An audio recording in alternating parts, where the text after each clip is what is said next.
Hello students, welcome back to our physics class. This is Aman Anis Khan and this is going to be our fourth video lecture from class 12 chapter number 2. Okay, or in this video lecture we are going to discuss a very important topic and the topic is principle of capacitance. Clear? Last class में मैंने principle of capacitance discuss किया था और आज हम discuss करेंगे principle of capacitor. Clear?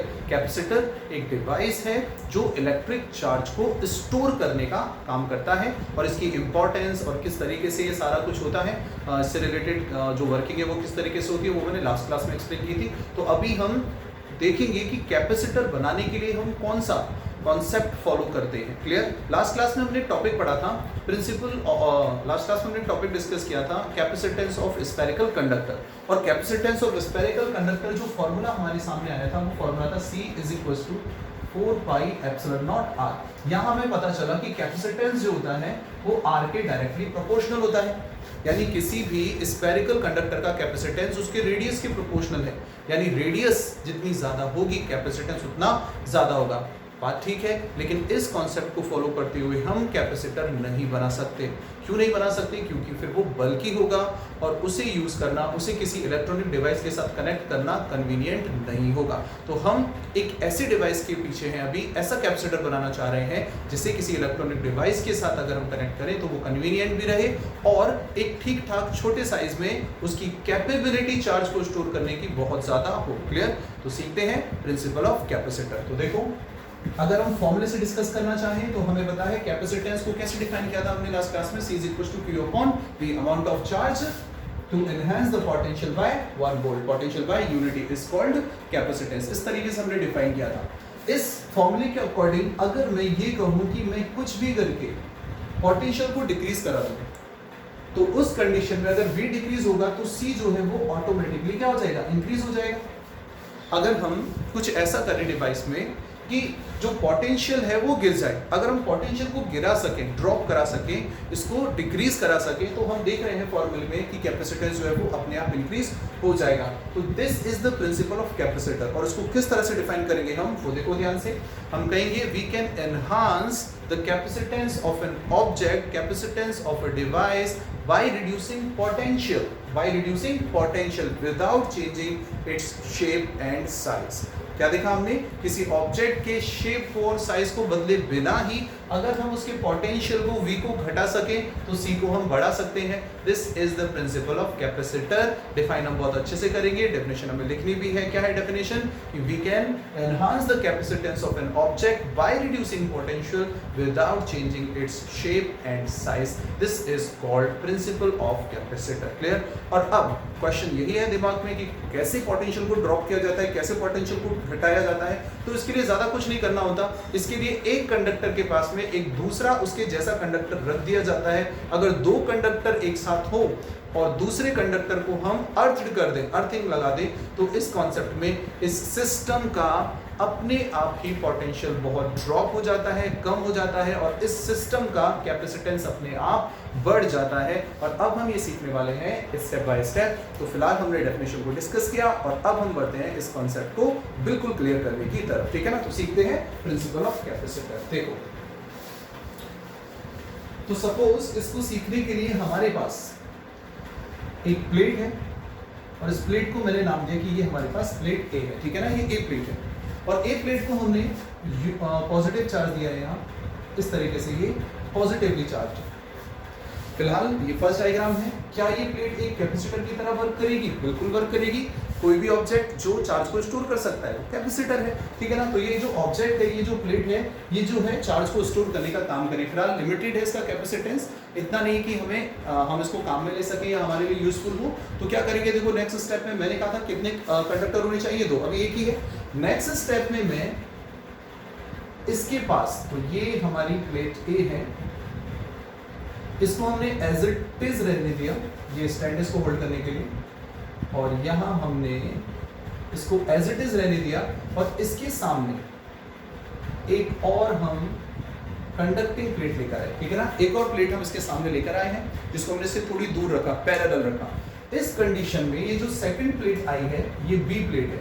यहां पर क्या होगा बताओ? अब यहाँ इंडक्शन होगा। ठीक है ना? जो चार्ज है इस पॉजिटिव चार्ज की अट्रैक्शन की वजह से जो भी इलेक्ट्रॉन्स हैं, जो नेगेटिव चार्ज है, वो इनर सरफेस पे आ जाएगा और आउटर सरफेस पे हमारे पास कौन सा चार्ज होगा बताओ? इस तरह से पॉजिटिव चार्ज हो जाएगा। क्लियर? तो फर्स्ट स्टेप में हमारे पास सिर्फ एक ही प्लेट थी ए, और सेकंड स्टेप में हम उसके पैरेलल में एक और प्लेट लेकर आए, प्लेट बी, और प्लेट बी जैसे ही आई हमने ये ऑब्जर्व किया कि इनर सरफेस पे हमारे पास नेगेटिव चार्ज है और आउटर सरफेस पे हमारे पास पॉजिटिव चार्ज है। ओके, अब देखो क्वेश्चन आता है कि ये जो भी अभी प्रोसेस हुआ है, मैंने कहा था दो कंडक्टर हैं, तो क्या पोटेंशियल डिक्रीज हुआ या इंक्रीज हुआ या कुछ भी चेंज नहीं हुआ? देखो, अगर हम देखें ध्यान से, हम जानते हैं V जो है, पोटेंशियल जो है, due to positive charge positive होता है and due to negative charge negative होता है। यहाँ हमारे पास नेगेटिव चार्ज है, ये नेगेटिव चार्ज क्या करेगा? प्लेट ए पर पोटेंशियल को डिक्रीज करेगा। नेगेटिव चार्ज पोटेंशियल को डिक्रीज करेगा और पॉजिटिव चार्ज जो है वो पोटेंशियल को क्या कर देगा? बढ़ा देगा। यानी अगर हम देखें तो नेगेटिव ने जो हमारा फायदा किया पोटेंशियल को डिक्रीज करा के, पॉजिटिव ने उसको क्या कर दिया? वापस से बढ़ा दिया। यानी हमारा उतना फायदा नहीं हुआ, पर ओवरऑल देखिए तो थोड़ा फायदा हुआ है। क्यों? क्योंकि नेगेटिव चार्ज जो है वो पास में है थोड़ा सा, यानी नेगेटिव का इंपैक्ट पॉजिटिव के इंपैक्ट के कंपैरिजन में ज्यादा होगा, यानी ओवरऑल पोटेंशियल डिक्रीज होगा, लेकिन इतना डिक्रीज नहीं होगा कि अभी हमारा फायदा हो जाए और कैपेसिटर बन जाए, यानी अभी भी प्रॉब्लम है। तो फिलहाल अगर हम इस डायग्राम में ध्यान से देखें, सेकंड डायग्राम में, तो फिलहाल हमारा दुश्मन कौन है बताओ? यहाँ पॉजिटिव चार्ज। हमें ये पॉजिटिव चार्ज नहीं चाहिए। क्यों? क्योंकि हमारा मेन जो कॉन्सेप्ट है वो नहीं भूलना है। C क्या है? Q/V।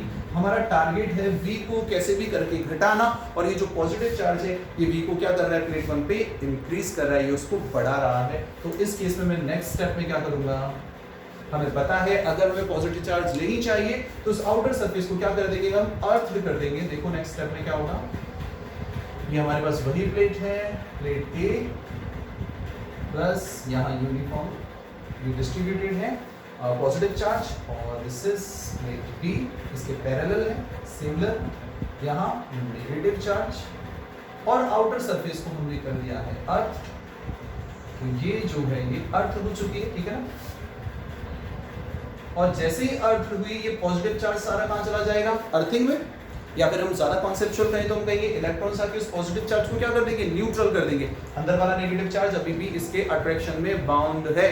अब ये जो सिस्टम हमें मिला है डायग्राम नंबर 3 में, यहाँ सिर्फ नेगेटिव चार्ज है और जो पॉजिटिव चार्ज हमारा नुकसान कर रहा था हमने उसे यहाँ से हटा दिया। क्लियर? इसका मतलब अब इस सिस्टम में एक नेगेटिव चार्ज की एंट्री यहाँ हो चुकी है और ये नेगेटिव चार्ज पोटेंशियल को बहुत ज्यादा डिक्रीज कर देगा, और जब पोटेंशियल बहुत ज्यादा डिक्रीज होगा तो हम देख सकते हैं कि जो कैपेसिटेंस है वो काफी ज्यादा इंक्रीज हो जाएगा। सो this is the principle of capacitor, और हमने 3 स्टेप से उसको अच्छे से समझा। तो हम क्या कह सकते हैं यहाँ कि हम कैपेसिटेंस को बढ़ा सकते हैं, पोटेंशियल को घटाकर, जिसका जो शेप है और साइज है उसमें हमें कोई भी चेंज नहीं करना। तो without changing shape and size we can improve the capacitance of an object by reducing potential. Okay, so ये हमने देखा पहली प्लेट का कुछ ना कुछ कैपेसिटेंस था, पर उतना नहीं था कि हम इससे कुछ कैपेसिटर बना सके। हम एक और कंडक्टर लेके आए, एक और कंडक्टिंग प्लेट लेके आए इसके पैरेलल में। यहाँ हमने ऑब्जर्व किया कि ठीक है, नेगेटिव तो हमारा फायदा कर रहा था, नेगेटिव चार्ज की वजह से पोटेंशियल डिक्रीज हो रहा था, पॉजिटिव उसी पोटेंशियल को बढ़ा रहा था, लेकिन हमें चाहिए नेगेटिव चार्ज, पॉजिटिव नहीं चाहिए, तो हमने अर्थिंग की और उसको गायब कर दिया यहाँ से। तो अब ये जो हमें मिला है कॉम्बिनेशन, हम कहेंगे कि कैपेसिटर है। और फिलहाल जो डायग्राम में तुम्हें दिख रहा है, इस कैपेसिटर में 2 पैरेलल प्लेट हैं एक दूसरे के सामने, तो इसे हम कहेंगे पैरेलल प्लेट कैपेसिटर, जो कि सबसे इंपॉर्टेंट है जितने भी कैपेसिटर हम डिस्कस करेंगे। Okay, so this is the principle of capacitor. अब हम देखते हैं कि पैरेलल प्लेट कैपेसिटर का कैपेसिटेंस कितना होता है, एक काफी important derivation. Okay, so moving to the next topic.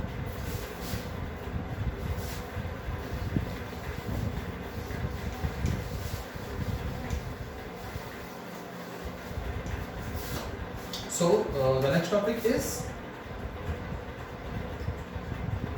capacitance of parallel plate capacitor. Capacitance of parallel plate capacitor. Okay? तो ये हम टॉपिक डिस्कस करेंगे अब। तो सबसे पहले एक पैरेलल प्लेट कैपेसिटर हम ड्रॉ करेंगे, बहुत इंपॉर्टेंट है, ठीक है ना, ये डेरिवेशन। सबसे पहले एक कैपेसिटर ड्रॉ करो। तो ये मैंने एक पैरेलल प्लेट कैपेसिटर ड्रॉ किया है, 2 प्लेट है यहाँ, जैसे कि हमने लास्ट डायग्राम में बनाया था। फर्स्ट प्लेट को जो इनर सरफेस है इट इज पॉजिटिवली चार्ज और यहाँ इक्वल अपोजिट चार्ज है नेगेटिव। क्लियर? सो यहाँ जो चार्ज है दैट इज प्लस क्यू और यहाँ जो चार्ज है that is minus Q. Okay, area जो है इस प्लेट का ए, इस प्लेट का एरिया भी कितना लेंगे? कैपिटल ए, और इन दोनों के बीच में जो सेपरेशन है वो हम कितना लेंगे? डी। बात समझ में आ गई? दोनों पैरेलल प्लेट का एरिया सेम है, ए सिमेट्री ले रहे हैं हम यहाँ, एक पर प्लस क्यू चार्ज दूसरे पे माइनस क्यू, और जो सेपरेशन है वो कितना है? डी। क्लियर? तो इस तरह से ये एक हमारा पैरेलल प्लेट कैपेसिटर है और अब हमें कैलकुलेट करना है कि इसका कैपेसिटेंस क्या होगा। तो कैपेसिटेंस कैलकुलेट करने के लिए हम जानते हैं फॉर्मूला क्या होगा, बताओ? कैपेसिटेंस जो है मैंने बता दिया इस चैप्टर की स्टार्टिंग में ही, एक ही फॉर्मूला काम में आएगा, C is equals to Q upon V। This is equation number 1। ठीक है, ये फर्स्ट इक्वेशन है, C is equals to Q upon V। दिख रहा है सबको? बिल्कुल क्लियर है? ठीक है, तो ये कैपेसिटेंस का फॉर्मूला है और ये फॉर्मूला बोलता है कि जाओ और V ढूंढ के ले आओ। अगर V ढूंढ के लाओगे तो उस वैल्यू को यहाँ रख दो और तुम्हें मिल जाएगा कैपेसिटेंस। ठीक है ना? तो अब हमारा टारगेट है कि इन दोनों जो प्लेट है पैरेलल प्लेट, इनके बीच में पोटेंशियल की वैल्यू कैलकुलेट करना। ओके, उसके लिए हम इलेक्ट्रिक फील्ड की हेल्प लेंगे। देखो यहाँ बीच में मैं एक कोई पॉइंट लेता हूँ, ठीक है ना? ये कोई पॉइंट है सपोज, इस पॉइंट पे इलेक्ट्रिक फील्ड अगर मुझे कैलकुलेट करना हो तो बताओ पॉजिटिव जो प्लेट है इसकी वजह से कहाँ होगा? आउटसाइड, ठीक है ना? आउटवर्ड। और नेगेटिव जो चार्ज है इसकी वजह से कहाँ होगा? इनवर्ड। इस पॉइंट पर दोनों प्लेट की वजह से जो इलेक्ट्रिक फील्ड इंटेंसिटीज हैं वो राइट डायरेक्शन में ही आई हैं, यानी ओवरऑल दोनों का जो इलेक्ट्रिक फील्ड है वो ऐड हो जाएगा। और अगर मैं पूछूं इस पूरे कैपेसिटर में बीच में जो इलेक्ट्रिक फील्ड है वो किस डायरेक्शन में डिफाइन होगा? तो पॉजिटिव टू नेगेटिव। क्लियर? इस इलेक्ट्रिक फील्ड की वैल्यू अगर मुझे कैलकुलेट करनी हो, ठीक है ना, तो मैं ये बोल दूंगा ये है E प्लस और ये दूसरा वाला कौन सा है? ये है E माइनस। दोनों ऐड हो जाएंगे। तो देखो बताओ मुझे एक प्लेट की वजह से अगर हम मान लें कि यहाँ सरफेस चार्ज डेंसिटी कितनी है? सिग्मा सेम होगी, दोनों पे एरिया सेम है, चार्ज सेम है, तो सिग्मा भी कैसा होगा? सेम। तो बताओ मुझे E इज इक्वल टू कितना हो जाएगा? अगर हमें E चाहिए यहाँ तो E कितना होगा बताओ? Sigma upon 2 epsilon naught plus sigma upon 2 epsilon not. एक प्लेट की वजह से कितना है? Sigma upon 2 epsilon not. तो दोनों की वजह से कितना हो जाएगा? इस पॉइंट की बात कर रहा हूं मैं, दोनों की वजह से कितना हो जाएगा? Sigma upon 2 epsilon naught plus sigma upon 2 epsilon not, यानी कि 2 सिग्मा अपॉन 2 एप्सिलॉन नॉट। 2 से 2 कैंसिल्ड आउट हुआ। बताओ कितना है electric field? Sigma upon epsilon naught. You are getting it?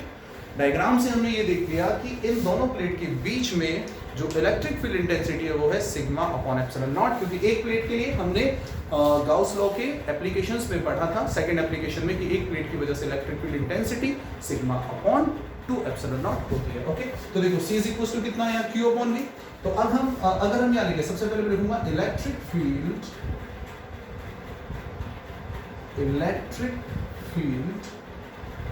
Between plates of capacitor, between plates. बताओ E कितना होगा? E is equal to E plus E minus. Magnitude आसानी से देख सकते हैं क्योंकि डायरेक्शन हम ऑलरेडी डिफाइन कर चुके हैं कि राइट डायरेक्शन में है। बताओ कितना होगा? Sigma upon 2 epsilon naught plus sigma upon 2 epsilon naught, ये E है। यहाँ ये हो जाएगा E is equal to 2 sigma upon 2 epsilon naught. ये 2 से 2 कैंसिल आउट हो गया। E कितना आया? Sigma upon epsilon not. और अगर मैं यहाँ सिग्मा की वैल्यू रखूँ, हम जानते हैं सिग्मा इज इक्वल टू कितना होता है बताओ? Q upon V। तो E इज इक्वल टू कितना आ जाएगा बताओ?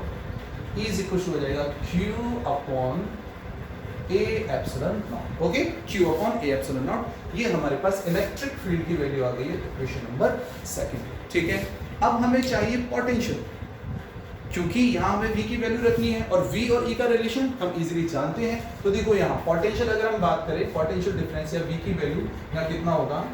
सो potential difference V is equal to क्या होगा बताओ? E into D. Simple formula है, V is equal to E into D. ठीक है ना? ये रिलेशन हम इजीली डिफाइन कर सकते हैं, इसको याद रखना देखो बड़ा आसान है। अगर हम याद रखें तो E का फॉर्मूला बेसिक हमने क्या पढ़ा था? पॉइंट चार्ज की वजह से KQ अपॉन R स्क्वायर, और R क्या है यहाँ? D क्या है? डिस्टेंस। अगर मैं KQ अपॉन R स्क्वायर को R से मल्टीप्लाई करूँ तो हमें क्या मिलता है? KQ अपॉन R, जो कि इसका फॉर्मूला है V का। ठीक है ना? ये डायमेंशनली भी तुम करेक्ट देख सकते हो। ये स्टैंडर्ड फॉर्म नहीं है इस फॉर्मूले की, स्टैंडर्ड फॉर्म में बता चुका हूँ। V is equal to minus integration E dot dr होता है from minus infinity to R। ये स्टैंडर्ड रिलेशन है, पर फिर भी न्यूमेरिकल में और सिंपल कंडीशन में इलेक्ट्रिक फील्ड हम कांस्टेंट ले, हम ये देख सकते हैं कि V is equal to E into D के थ्रू डिफाइन हो जाता है पोटेंशियल डिफरेंस, ठीक है ना। सिंपल रिलेशन है, V is equal to E into D, और इसे याद रखना बड़ा आसान है, कैसे, कि Q upon R square into R। तो हमें क्या मिल जाता है, अगर हम इलेक्ट्रिक फील्ड को डिस्टेंस से मल्टीप्लाई करें, सेपरेशन से मल्टीप्लाई करें, तो we will get the potential in that case. Okay, so V is equal to हो जाएगा हमारे पास, E कितना है, Q upon epsilon naught A, और ऊपर आ जाएगा D। This is our third equation. Clear. तो अब हमें इक्वेशन फर्स्ट में ये वैल्यू रखनी है और फिर हमें कैपेसिटेंस का फॉर्मूला मिल जाएगा। पूरे यहाँ तक क्लियर है। तो अब मैं इरेज कर रहा हूँ और यहाँ से हम देख रहे हैं कि किस तरह से हमें कैपेसिटेंस मिल रहा है। सो फाइनल आंसर हमें यहाँ मिलने वाला है। सो कैपेसिटेंस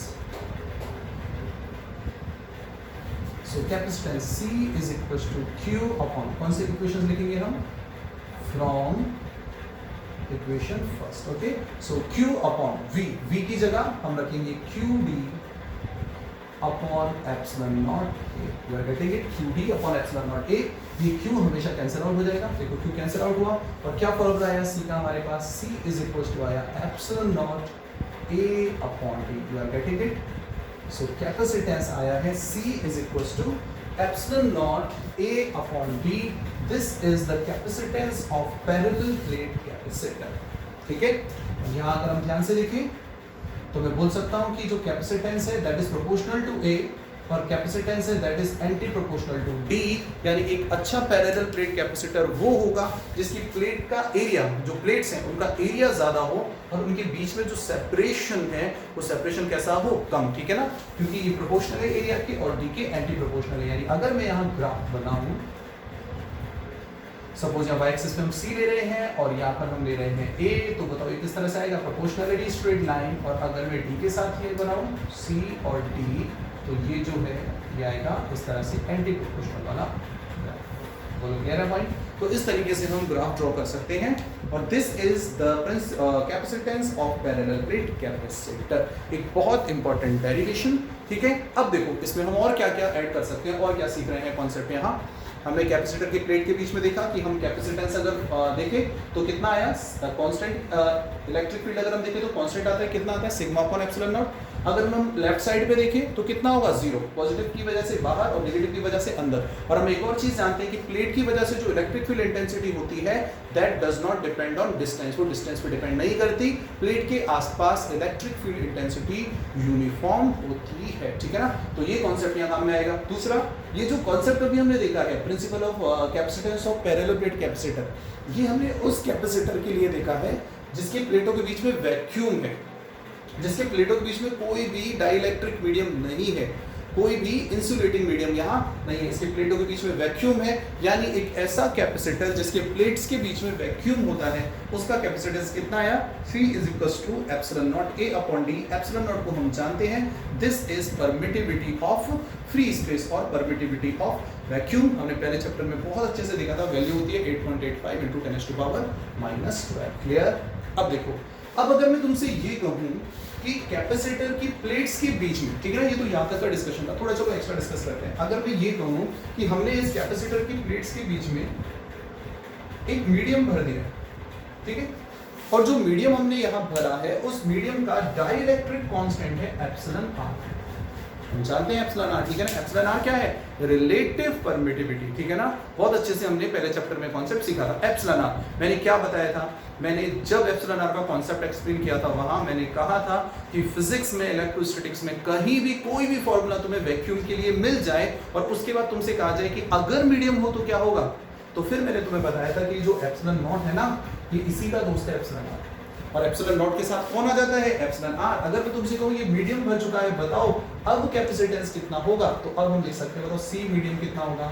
मैं पहले फॉर्मूला बता रहा हूँ, एप्सिलॉन नॉट इसके साथ कौन आएगा, epsilon R A upon B। तो एक चीज तुमने नोटिस की कि मीडियम भरते ही, अभी हम देखेंगे इसको डिटेल में, ठीक है ना, मीडियम भरते ही कैपेसिटेंस कितनी गुना हो गया, एप्सिलॉन आर, और ये वैल्यू 1 से ज्यादा होती है। अगर मैंने एक ऐसा मीडियम यहाँ भरा जिसका एप्सिलॉन आर 5 हो तो कैपेसिटेंस भी 5 टाइम्स हो जाएगा, यानी मीडियम भरने से और ज्यादा फायदा हो रहा है। यानी एक ऐसा कैपेसिटर जो वैक्यूम रखता है अपनी प्लेट्स के बीच में, और एक ऐसा कैपेसिटर जिसके प्लेट्स के बीच में कोई डाइइलेक्ट्रिक मीडियम हो, बताओ किसका कैपेसिटेंस ज्यादा होगा, कैपेसिटर विद डाइइलेक्ट्रिक मीडियम, क्योंकि अब कैपेसिटेंस अगर ये 5 है तो 5 गुना हो जाएगा, 10 है तो 10 गुना हो जाएगा, यानी डाइइलेक्ट्रिक मीडियम बीच में होना फायदेमंद है कैपेसिटेंस के कॉन्सेप्ट में। और एक और चीज देखो, हम इसको और थ्योरेटिकली समझ सकते हैं। अगर हम इलेक्ट्रिक फील्ड का फॉर्मूला देखें तो वहां आता है KQ अपॉन R, और K की जो वैल्यू रखेंगे तो आता है 1/4 पाई एप्सिलॉन नॉट, यानी इलेक्ट्रिक फील्ड में एप्सिलॉन नॉट आता है बेस में नीचे।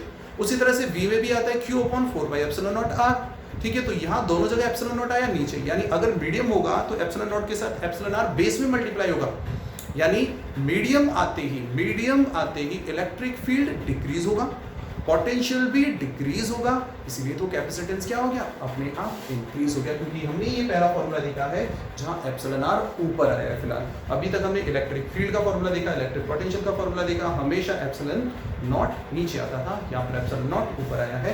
तो ये इसका कॉन्सेप्ट है, हमने डिस्कस किया। अभी हम डिटेल में भी डिस्कस करेंगे, यानी अभी तो मैंने एक शॉर्ट ट्रिक में बता दिया कि अगर ये फॉर्मूला याद है किसी को तो डायरेक्ट हम निकाल सकते हैं, क्योंकि मैंने क्लियर बोला है जहां एप्सिलॉन नॉट दिख गया मीडियम आती है उसके साथ आ जाएगा epsilon R. Okay, so now moving to the next topic. अब हम कैपेसिटेंस निकालेंगे पैरेलल प्लेट कैपेसिटर का, लेकिन उस कंडीशन में हम प्लेट्स के बीच में क्या करेंगे, इस बार एक मीडियम भरेंगे, और वो मीडियम क्या होगा, medium with dielectric constant epsilon R. Okay, so बढ़ते हैं आगे।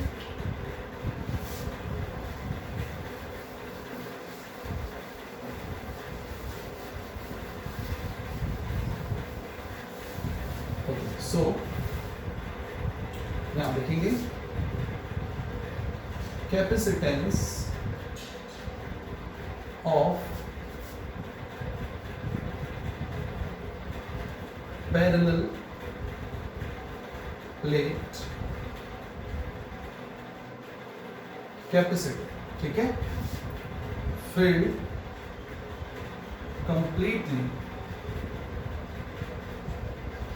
filled completely with मीडियम, और मैं कह सकता हूं कौन सा मीडियम, डाइइलेक्ट्रिक, ठीक है, और मीडियम जो है वो क्या है, एप्सिलॉन। ओके, सो डायग्राम ड्रॉ करते हैं पहले। सो this is parallel plate capacitor, ठीक है, this place is positively charged, suppose ये पॉजिटिवली चार्ज है, और इसके सामने जो प्लेट है दिस इज नेगेटिवली चार्ज, ठीक है। यहाँ हमारे पास +2 चार्ज है और यहाँ हमारे पास -2 चार्ज है। यहाँ A और एरिया दोनों प्लेट का सेम है, कितना है A, और ये जो सेपरेशन है दोनों प्लेट के बीच में, ये सेपरेशन हम कितना लेके चल रहे हैं कि ये सेपरेशन कितना है D। ओके, ये कंडीशन है। अब यहाँ दोनों प्लेट के बीच में जो स्पेस है, इस स्पेस को हमने कंप्लीटली पूरी तरह से डाइइलेक्ट्रिक मीडियम से भरा है, और जो डाइइलेक्ट्रिक मीडियम हमने यहाँ भरा है उसका डाइइलेक्ट्रिक कांस्टेंट हम कितना ले रहे हैं यहाँ, epsilon R. Okay, epsilon R dielectric constant वाले मीडियम से हमने इस कैपेसिटर की प्लेट के बीच वाले एरिया को, बीच वाले हिस्से को पूरी तरह से भर दिया है, यानी पिछली बार की तरह इस बार वैक्यूम यहाँ नहीं है, इस बार हमने यहाँ इसको एक मीडियम से भरा है। ओके, देखते हैं फिर, देखो नेक्स्ट स्टेप में क्या होगा। अब वही कॉन्सेप्ट हमें फॉलो करना है। अगर हम कैपेसिटेंस कैलकुलेट करना चाहते हैं तो बताओ क्या कॉन्सेप्ट होगा, capacitance C is equal to कितना होगा बताओ, Q upon V। C is equal to Q upon V, this is equation number 1।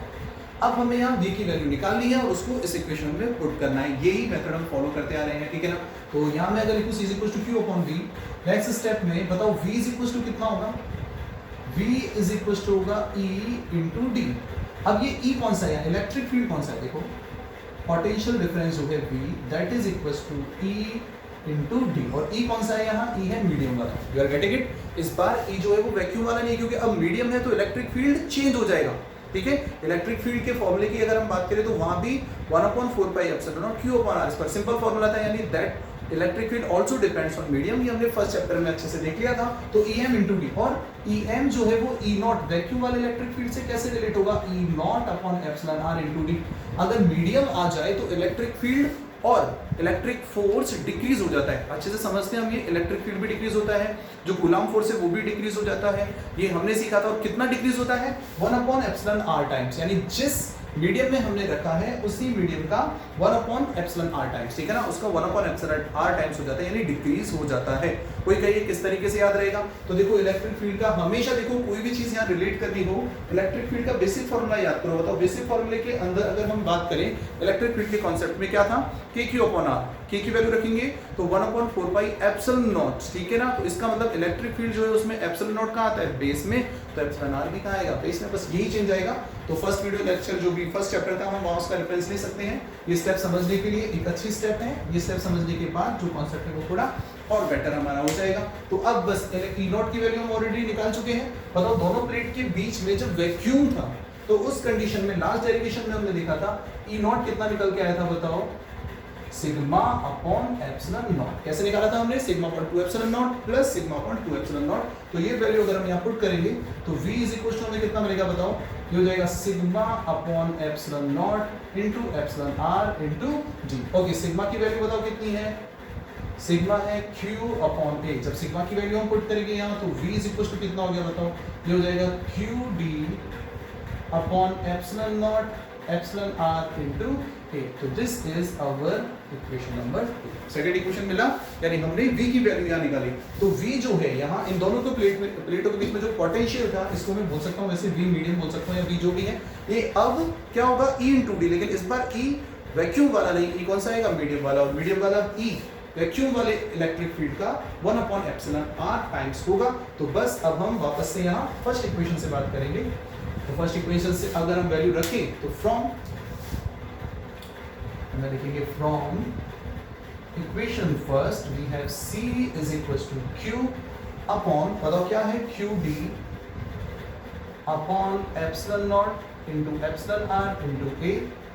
फिर से Q कैंसिल आउट होगा पिछली बार की तरह, और ये जम करके ऊपर चला जाएगा। तो बताओ कितना आंसर आया, epsilon naught epsilon RA upon T। Clear. तो यहाँ मैं चाहूँ तो उसको मैं लिख सकता हूँ CM, ठीक है ना, मीडियम। तो ये C मीडियम हो गया और ये भी C मीडियम हो गया। क्लियर। तो ये हमारे पास फॉर्मूला आया है, capacitance of parallel plate capacitor filled completely with dielectric medium. Clear. And the dielectric constant of medium is epsilon r. Clear. अगर मैं इस फॉर्मूले को C नॉट से, जो लास्ट में मैंने फॉर्मूला डेराइव किया था, बताओ वैक्यूम की कंडीशन में C नॉट कितना था, आगे भी डेराइव किया था हमने, epsilon naught A upon D। Clear. या इसको C बोल देता हूँ, ठीक है ना। ये किसके लिए है, this is for vacuum, vacuum. Clear. ये वैक्यूम के लिए था। तो अगर हम उससे रिलेट करें तो C मीडियम क्या हो जाएगा, बताओ, epsilon naught A upon D की जगह आ जाएगा C, यानी होगा एप्सिलॉन R इनटू C। यानी यहां से हमें एक और फॉर्मूला मिला कि अगर हमें वैक्यूम में कैपेसिटेंस गिवन हो तो उसको उतने टाइम किससे मल्टीप्लाई कर देना, एप्सिलॉन R से मल्टीप्लाई कर देने के बाद हमें मीडियम वाला कैपेसिटेंस मिल जाएगा। यही मैंने थोड़ी देर पहले थ्योरेटिकली और मैथमेटिकली समझाया था लास्ट डेरिवेशन में। तो हमें बिल्कुल क्लियर हो गया है कि अगर मान लो किसी कैपेसिटर का कैपेसिटेंस 5 माइक्रोफैरड है और अगर मैं उसे उसकी प्लेटों के बीच में एक ऐसा मीडियम फिल कर दें हम जिसका डाइलेक्ट्रिक कांस्टेंट 5 हो, तो बताओ अब कैपेसिटेंस कितना हो जाएगा, 25 माइक्रोफैरड, यानी पहले का 5 टाइम्स हो जाएगा। यहां से अगर हम एक और कॉन्सेप्ट सीखें तो देखो एप्सिलॉन आर, इस इक्वेशन से एप्सिलॉन आर की वैल्यू क्या मिल रही है, CM अपॉन C। यानी यहां हमारे पास एप्सिलॉन आर के लिए एक और डेफिनेशन तैयार हो चुकी है, और ये डेफिनेशन क्या है, जो एप्सिलॉन आर है, यानी कि एप्सिलॉन आर हम क्या कहेंगे यहाँ, डाइलेक्ट्रिक कांस्टेंट, या फिर हम कहेंगे रिलेटिव परमिटिविटी। तो जो रिलेटिव परमिटिविटी है ये क्या होती है, मीडियम के कैपेसिटेंस और वैक्यूम के कैपेसिटेंस का रेशियो। तो ratio of capacitance of medium to the capacitance of vacuum is called dielectric constant or relative permittivity. So this is the derivation of capacitance of parallel capacitor जो कि dielectric medium से completely filled है. Okay, so now moving to the next derivation related to capacitance. इस बार हम क्या करेंगे, completely इसको fill नहीं करेंगे, partially fill करेंगे. Clear? एक dielectric medium की slab से. Okay, so now moving to the next derivation. तो पहले डेरिवेशन में वैक्यूम था, प्लेट के बीच में कोई भी मीडियम नहीं था, इस वाले में पूरी तरह से मीडियम था, और इस बार हम पार्शियली फिल्ड करेंगे, यानी पूरी तरह से फिल्ड नहीं करेंगे, और फिर हम कैलकुलेट करेंगे कि कैपेसिटेंस किस तरह से निकाला जाता है। तो capacitance of parallel plate capacitor, या हम लिख देंगे partially filled with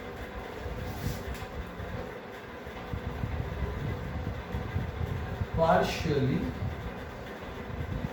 filled with dielectric medium, partially filled with dielectric medium या dielectric स्लैब। ओके, एक स्लैब हम इंसर्ट करा देंगे वहां। देखते हैं, तो सबसे पहले वही जो भी हमने हेडिंग यहाँ लिखी है इसके अकॉर्डिंग डायग्राम ड्रॉ करेंगे, और फिर देखेंगे किस तरीके से कैपेसिटेंस कैलकुलेट किया जाता है। तो अगेन सबसे पहला काम है डायग्राम अच्छे से ड्रॉ करना। So this is parallel plate capacitor. Okay, so इस प्लेट को हमने यूनिफॉर्मली पॉजिटिव चार्ज दिया, और सामने जो प्लेट है इसे हमने नेगेटिव चार्ज दिया। ठीक है, अब इनके बीच में यहां हम एक medium, dielectric medium, red colour का, अलग से दिख जाएगा कि क्लियर, इस तरह से हमने एक स्लैब रखी है यहां। ओके, और ये जो स्लैब है इसका डाइलेक्ट्रिक कांस्टेंट एप्सिलॉन आर है, और इसकी जो विड्थ है वो कितनी है, टी। ठीक है ना, ध्यान से देखो, एक टी मोटाई की, टी थिकनेस की एक डाइलेक्ट्रिक स्लैब हमने यहाँ इंसर्ट करा दी। ओके, और दोनों प्लेट के बीच में जो सेपरेशन है वो टोटल सेपरेशन तो पहले जितना ही है, हमेशा की तरह। कितना होता है बताओ, टी। टोटल सेपरेशन टी है, और स्लैब की मोटाई थिकनेस कितनी है, टी। ओके, सो यहाँ देखिए तो चार्ज कितना है, प्लस क्यू, यहाँ देखिए तो चार्ज कितना है, minus Q. Area of this plate is a, again the area of this plate is a. Okay, तो अब मैं ये कह सकता हूँ कि जो कैपेसिटर तुम्हें दिख रहा है सामने, इस कैपेसिटर के इन दोनों प्लेट के बीच में वैक्यूम है, और सिर्फ टी जो थिकनेस है वहां पे मीडियम है।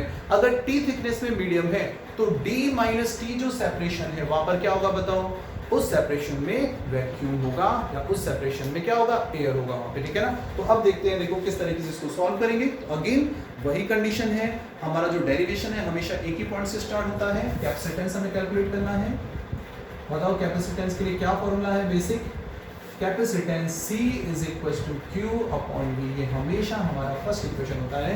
और अब ये इक्वेशन बोलता है कि जाओ जाके V की वैल्यू ढूंढ के लाओ और इस इक्वेशन में पुट कर दो। तो देखते हैं किस तरीके से रखेंगे हम। तो सबसे पहले V हमें निकालना है, तो V potential difference V is equal to, इस बार V को हम दो पार्ट में डिवाइड करेंगे, एक तो V वैक्यूम वाला और एक V मीडियम वाला। तो वैक्यूम में पोटेंशियल प्लस मीडियम में पोटेंशियल डिफरेंस। तो देखो किस तरीके से निकालेंगे हम, V नॉट लिख देता हूं, प्लस लिख देता हूं मैं Vm। ओके, V नॉट है वैक्यूम के लिए और Vm है मीडियम के लिए। और V किस पे डिपेंड करेगा, हम देखते आ रहे हैं काफी देर से कि ये इलेक्ट्रिक फील्ड इंटेंसिटी पे डिपेंड करेगा। बताओ V नॉट कितना होगा, बिल्कुल आसान है, कितना होगा E नॉट और इनटू, बताओ V इनटू D होता है ना। ओके, वैक्यूम में इलेक्ट्रिक फील्ड कितना, और तो वैक्यूम का पोटेंशियल क्या होगा, वैक्यूम का इलेक्ट्रिक फील्ड इनटू वैक्यूम की डिस्टेंस। बताओ वैक्यूम की डिस्टेंस कितनी है, D minus T. You are getting it, vacuum की डिस्टेंस है D माइनस टी। तो हम यहाँ लिखेंगे E naught into D minus T. Vacuum का जो एक्सपेंशन है वो D माइनस टी में है, प्लस अगर मैं Vm की बात करूं तो Vm कितना होगा बताओ, E मीडियम इनटू, बताओ मीडियम की थिकनेस कितनी है, T। बस समझ में आ गई।